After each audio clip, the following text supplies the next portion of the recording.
Mister Tom Hanks को तो लगभग हर कोई जानता ही है एंड खासकर इंडियन मूवी एंथुसियास्ट के बीच तो मिस्टर हैंक्स की मूवीज का अलग ही क्रेज है।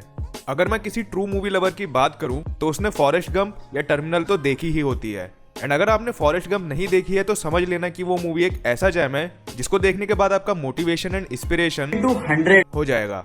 तो इसी साल मिस्टर हैंक्स की फिंच रिलीज हुई है एंड ये मूवी एक मस्ट वॉच है, मगर अगर आप एक एआई लवर हो, बाय दैट आई मीन आपको ये या फिर ये मूवी जरूर पसंद आई होगी।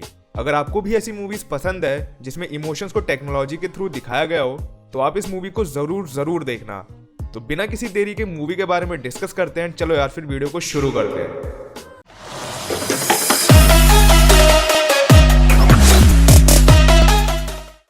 तो सबसे पहले मैं आपको बता दूं कि मूवी का एनवायरनमेंट एक आइसोलेटेड डिस्टोपियन वर्ल्ड पे बेस्ड है। यहाँ पर डिस्टोपियन वर्ल्ड से मेरा मतलब है कि एक ऐसी जगह जहाँ पर अभी इन्वायरमेंटल क्राइसिस है एंड बहुत ही कम लोग यहाँ पर बचे हैं।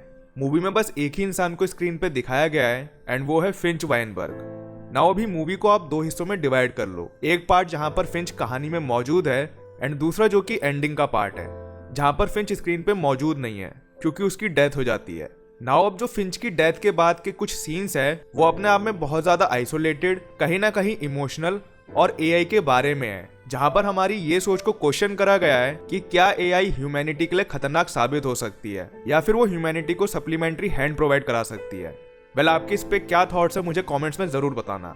मूवी का प्लॉट कुछ ऐसा है कि जो फिंच है वो एक अकेला ओल्ड मैन है जिसको हमारी डिस्टोपियन अर्थ पे सर्वाइव करने के लिए दर दर भटकना पड़ता है। उसके पास एक पेट है जिसका नाम गुड ईयर है एंड गुड ईयर के बारे में एक बैक स्टोरी है जो कि बहुत अच्छा मैसेज देती है एंड इसके बारे में मैं आपको अभी आगे बताऊंगा।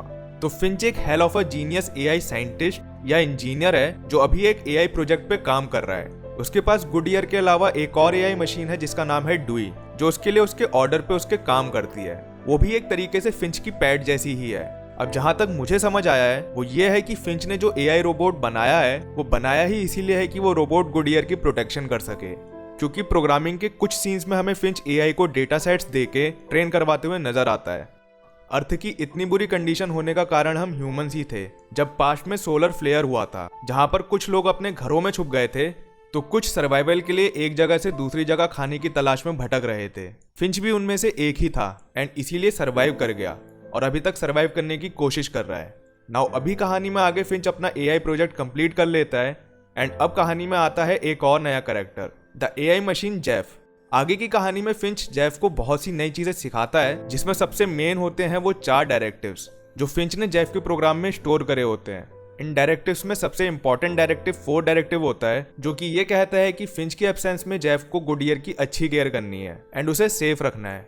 नाउ जब से कहानी में जेफ का इंट्रोडक्शन होता है तब से जितनी भी चीजें जेफ के बारे में दिखाई गई है वो कुछ हद तक ठीक है, बट कहीं कहीं पर चीजें हैं एंड इतना ज्यादा परफेक्शन से समझना थोड़ा मुश्किल है।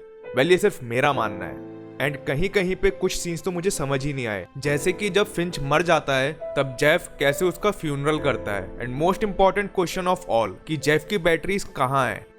वेल आगे बढ़ते हैं एंड अब बात करते हैं मूवी के दूसरे पार्ट की जहां पर फिंच मर जाता है।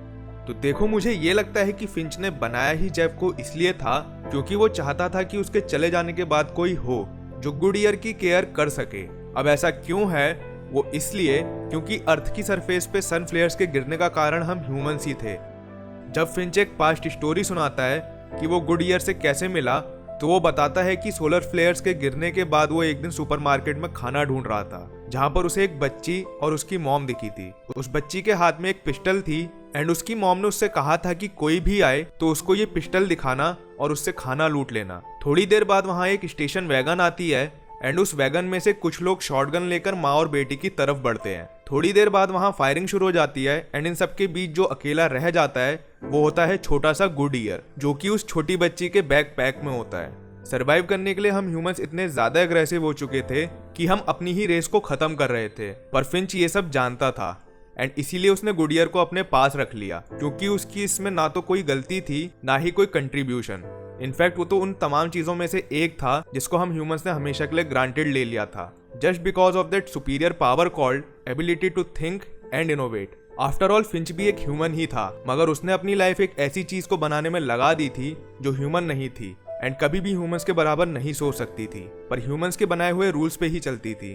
मूवी की एंडिंग ने मुझे एक बहुत ही ज्यादा इमोशनल हैप्पी स्टेट में डाल दिया था, जहां पर हमें ये दिखाया जाता है कि अगर कहीं भी किसी भी एंड पे ट्रस्ट हो तो सब कुछ मुमकिन है। जब फिंच ने जेफ पर इस बात पे ट्रस्ट किया था कि वो गुडियर का ख्याल रखेगा no matter how bad he was at the beginning, जब उसने चलना भी नहीं सीखा था, सेम ट्रस्ट गुडियर ने भी जेफ के ऊपर दिखाया था कि जब फिंच मर जाता है तो वो जेफ से बॉल को फेंकने के लिए लेके आता है। एंड ये उसका ट्रस्ट ही है जो उसको अब फिंच के रूप में नहीं बल्कि जेफ के रूप में दिखता है। एंड वो दोनों म्यूचुअली अब एक दूसरे पे ट्रस्ट करके लाइफ को जिएंगे।